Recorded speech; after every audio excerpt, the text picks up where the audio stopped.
Happy Sunday, Kuya Iwit Malusog here. Let's talk about the three things on my mind heading into this week. One for your body, one for your sobriety, and one for your relationship. For the body pillar, main idea this week, intermittent fasting or IF works only if it works with your life, not against it. Your job, your schedule, and your hunger cues matter more than rigid rules. After years of dieting and even trying IF the wrong way, I realized something about myself. No matter what I eat earlier in the day, I get hungry at night. So for me, eating one main meal after work works the best. That doesn't mean it's right for everyone, it just means it fits my life. On day 2 of the 5-day Malusog reset, your challenge is simple. Set a diet for the day and stick to it. I give you tools, strategies, and different levels of difficulty so you're not guessing. If you can hit your diet right for one day, you prove to yourself you can do it for 10, for 100, for 1,000, and so on. For sobriety pillar, main idea this week, sobriety often feels worse before it feels better, because you're finally feeling everything you used to numb. At work, I always saw myself as the patient one, but when I got sober, that changed fast.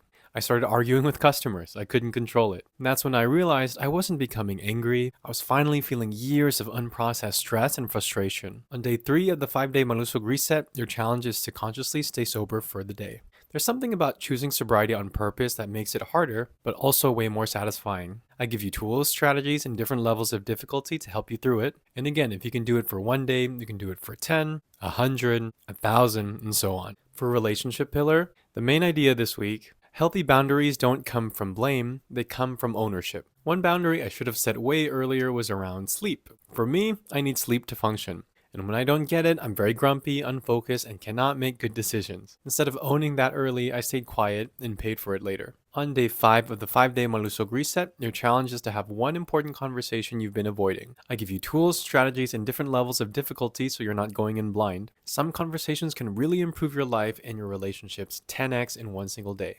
And if you can have one of them, you can have 2, 3, or however many it takes to address what needs to be addressed. The reset isn't about perfection. It's about proving to yourself one day at a time that change is actually possible. If you want to experience these 5 days for yourself, the reset link is in the description for those who are ready. Stay tuned this week as well for No Dad Bod Pillar on Monday, Sobriety Pillar on Wednesday, Relationship Pillar on Friday, and we go deeper into all these pillars. I'll see you there.